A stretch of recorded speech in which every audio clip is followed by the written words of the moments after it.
जय गुरु जी संगत जी, शुक्राना गुरु जी संगत जी।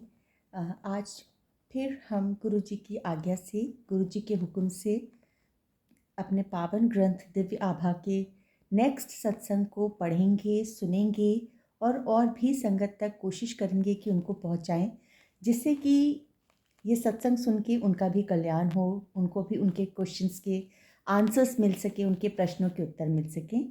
क्योंकि सत्संग की जो शुरुआत है गुरु जी ने बड़े मंदिर में या खुद ही करवाई थी, वो आने वाले समय के लिए, हम सबके कल्याण के लिए सत्संग सेवा को उन्होंने शुरू करवाया। और वो इतनी खूबसूरत सी जो एक परंपरा है सत्संग शेयरिंग की, हम दिन हर रोज़ सत्संग सुनते हैं और बहुत कुछ अपने प्रश्नों के हमें उत्तर उनसे मिलते हैं और बहुत हम अपने गुरु महाराज के करीब करीब करीब चले जाते हैं, उनकी महिमा का गुणगान सुनते हैं और उनकी महिमा का गुणगान करते हैं। तो सत्संग शेयरिंग में टू वे जो है गुरु जी की ब्लेसिंग चलती है। जो सत्संग शेयर करता है उनकी भी ब्लेसिंग्स हैं, जो सत्संग सुनता है उनकी भी ब्लेसिंग्स हैं।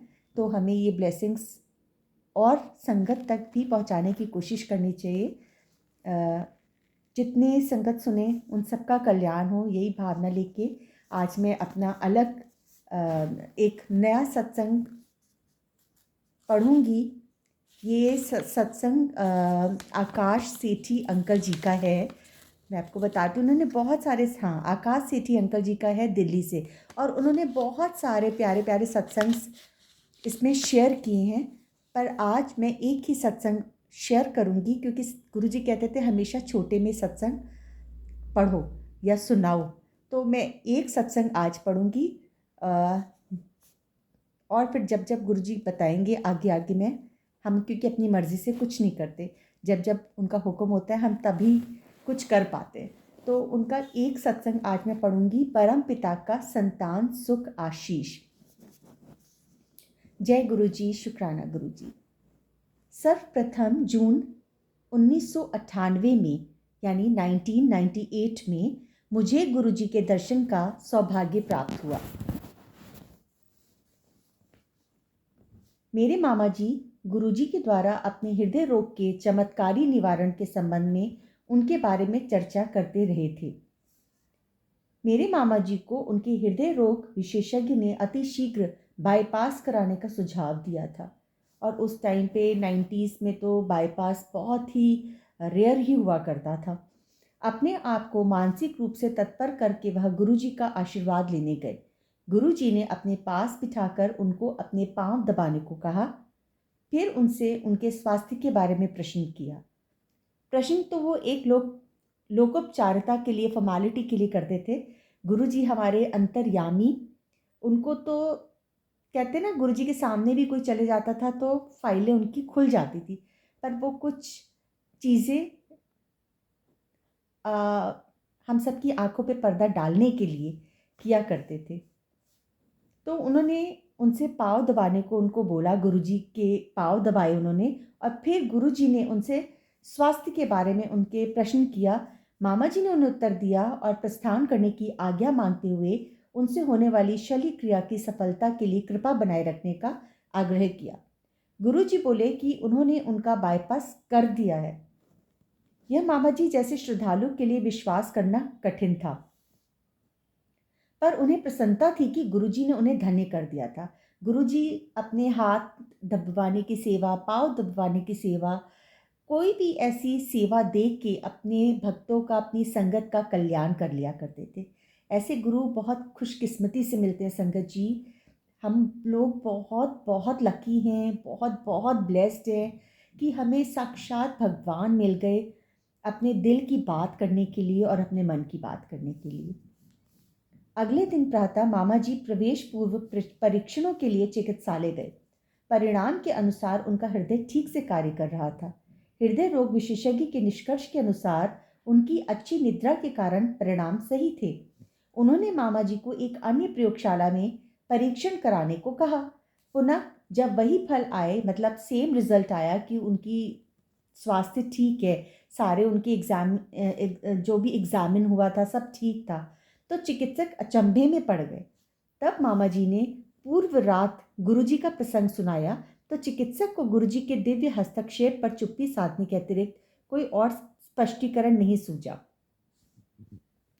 यद्यपि अब मुझे गुरुजी के प्रभाव के बारे में ज्ञान था। उन दिनों श्रीनगर में रहने के कारण उनके दर्शन नहीं कर पाया। मैं दिल्ली थोड़े समय के लिए कार्यवश ही आता था। सौभाग्य से अगली बार जब मैं दिल्ली आया तो मामा जी ने शुभ समाचार दिया कि गुरुजी दिल्ली में ही हैं और हम उनसे मिल सकते हैं। उसी संध्या को हम एम्पायर स्टेट गए। हमारे पहुंचने तक बहुत देर हो गई थी। लंगर का अंतिम चक्र चल रहा था और गुरुजी कुछ देर के लिए अपने कक्ष में चले गए, वो अपने रूम में चले गए।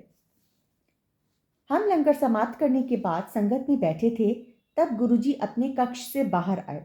मतलब इन सब चीज़ों को अगर हम अज्यूम भी करते जाते हैं पढ़ते पढ़ते, अपने मन में एक मतलब वो चीज़ हमारे आगे चलती चली जाती है कि गुरुजी ऐसे अपने कक्ष में गए, फिर वो अपने कक्ष से बाहर आए अपने डिवाइन चोले में। तो खाली इसको पढ़ते पढ़ते हम अगर उस पूरी पिक्चर को अपनी आंखों के सामने भी लेके आते हैं तो कितना हम धन्य हो जाते हैं। Thank you so much Guruji for choosing us. It's such a big blessing for all of us. हम सबके लिए एक बहुत बड़ी ब्लेसिंग है। और गुरुजी अपने कक्ष से बाहर आए। गुरुजी के प्रथम दर्शन काला कुर्ता धारण किए, सभागृह में प्रभावशाली, निरहंकारी और मनोहर चाल आज भी मेरे मनस्पटल पर अंकित है। उन्होंने मामा जी को पहचान लिया और हम नवागंतुकों को देखकर, मतलब नई नई संगत को आया हुआ देखकर वो हमारे पास आए। उन्होंने मामा जी को हमारा परिचय कराने को कहा और मेहरौली गुड़गांव मार्ग पर दी रेंच नामक एक कृषि भवन में अपने जन्म दिवस पर आने को कहकर हमें प्रस्थान करने की आज्ञा दी थी। जय गुरु जी, शुक्राना गुरु जी। संगत जी, आज अभी मैंने ये एक ही सत्संग उनका भी पढ़ा है। कल कोशिश करूँगी, गुरु जी अगर मुझे आज्ञा देंगे तो मैं उनका नेक्स्ट सत्संग आकाश सेठी अंकल का ही प्रथम दिवस और परीक्षा काल, क्योंकि बहुत सारे सत्संग हमारी लाइफ में होते हैं संगत जी, छोटे बड़े। छोटा तो कोई सत्संग नहीं होता, गुरु जी की कृपा इतनी होती है कि हर सत्संग हमारी लाइफ में एक अनूठी छाप छोड़ता है ना, हम सबको ब्लेस करता है। सबसे बड़ी ब्लेसिंग कि हम गुरुजी के हैं, गुरुजी हमारे हैं, इससे बड़ी ब्लेसिंग कोई और हो ही नहीं सकती। तो आकाश सेठी अंकल के बहुत सारे सत्संग हैं, उन्होंने 5 और 6 सत्संग इसमें अपने शेयर किए हैं। आज इतना ही सत्संग मैं उनका पढ़ूंगी। कल गुरुजी की आज्ञा से उनका सत्संग प्रथम दिवस और परीक्षा काल पढ़ेंगे। और संगत जी, हो सके तो आप इस सत्संग को और भी संगत तक आगे पहुंचाएं, जिससे वो भी गुरुजी महाराज के चरण कमलों के साथ जुड़े और उनका भी कल्याण हो। जय गुरु जी, शुक्राना गुरु।